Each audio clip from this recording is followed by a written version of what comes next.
We are gathering today in front of the European Parliament, jointly with EU NGOs, with MEPs, to remind to the Commission their duty to reduce pesticides.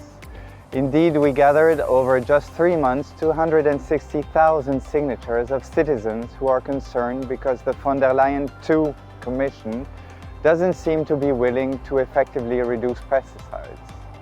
In the EU, we have a law that obliges member states to reduce pesticides, but it's not implemented.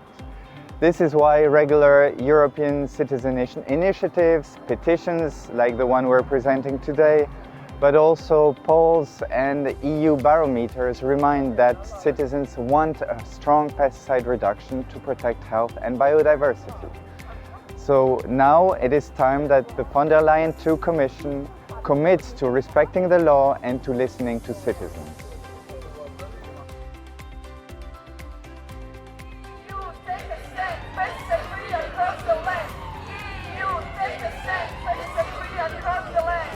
Our health, our rights, ban pesticides, join our fight. Save food, save land, EU, take a stand. So we're here to remind the Commission, to remind the European Parliament that citizens want a reduction of pesticides. Citizens are fed up with being exposed to pesticides, the destruction of the environment, etc. Citizens are calling for it. We need to reduce harmful pesticides. We have to restore nature. That is what we should do as parliamentarians in the next 5 years. 50% pesticide reduction was basically killed and denounced by Ursula von der Leyen herself. This was the result of a very long-standing lobby campaign by CropLife, by the agro-business community, but also with the help of the US Department of Agriculture and right-wing political groups like the ECR and also the EPP. Farmers are experiencing diseases that can be brought back to pesticide use. Therefore, from Mr. Vaheli, our future health commissioner, we expect a clear commitment to come forward with a program to reduce pesticide use, especially the hazardous ones, and to protect people's and farmers' health. Mr. Roswell, what are you going to do to actually fulfill the Kunming-Montreal Agreement, because their EU has committed to reduce pesticide use by 50%? In just 40 years, we lost over 50% of farmland birds across the EU, and this is mainly due to intensive agriculture. By heavily using pesticides and removing vegetation like hedgerow, flower strips and ponds, we are damaging essential habitats. Pesticides not only damage our nature, they pollute our environment, our water, the air we breathe, and they affect our health. So it's really time to shift to agriculture that works with nature and not against it. Next to my mandate in European Parliament, I'm an organic beekeeper and an organic farmer in the south of Austria. We are doing this in a way that is cost efficient and that is friendly to environment and friendly to animals. But one thing organic farming is not doing, it is not creating profits for the big pesticides companies of this world. It's not creating profit for the big fertilizer producers of this world. Children are being contaminated with hazardous pesticides on a daily basis, and big agrochemicals companies can continue to do so in total impunity. Harmful exposure violates children's rights to life, to survival, to physical integrity, and to live in a healthy and sustainable environment.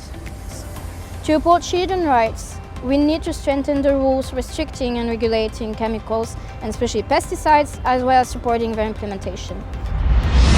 If we want the future for agriculture, if we want the future for the citizens, if we want the healthier environment for all, we need to reduce pesticide. It's now to act, also to implement the farm-to-fork strategy, and also to preserve the health of the farmers and of the citizens and of all the animals that live in nature. We need to reduce pesticides now. Without nature, no agriculture. Organic farmers prove every day that it is possible to produce healthy food in sufficient quantity without synthetic pesticides. We know that citizens repeatedly demand action on pesticide reduction. We know that scientists I've made it very clear again and again that the use of synthetic pesticides is the first cause of a loss of biodiversity, and it's one of the main causes of a pollution of our drinking water as well. The future should be pesticide-free and organic. I don't want poison in my food or in the food of anyone else. As animal rights activists, we are fighting for a plant-based diet. And we want our healthy fruits and vegetables without toxic pesticides. And we fight for more biodiversity, and let's do it all together. Thank you for supporting the fight against pesticides. And what we have realized with our farmers' communities is that it was really possible to produce lots of food without chemicals. It's possible, it's desirable, it's also possible at large scale. There are two ways to get to that at large scale. On the one hand, we have to support an emancipation from pesticide use. We have to go for a system of taxation of chemical. We have to go for a stronger application of pesticide regulation. We have to go for the polluter pays principle. And on the other hand, what we strongly need, is a support for small-scale organic farmers, for big-scale organic farmers, for the ones who are ready to go for a chemical-free way of producing food. And if you want to fight for our health, it's important to ban pesticides, because today we know that 1 million of people die every year in Europe. That's the study who show that, because the toxic in our daily life. And that's my fight in the European Parliament. One another fight is to ban the pesticide on the exportation we make in third countries. It's very important for the international trade to stop this. And today, I think with your action, I hope with your action, we can win in this fight. Today, we need policies that help the transition to agroecology. We have examples of farmers that show that a food system without the use of toxic chemicals is possible. They are protecting the soil, protecting biodiversity, and overall producing better food. But they need support for the transition, they need funding, they need training, and they need strong policies.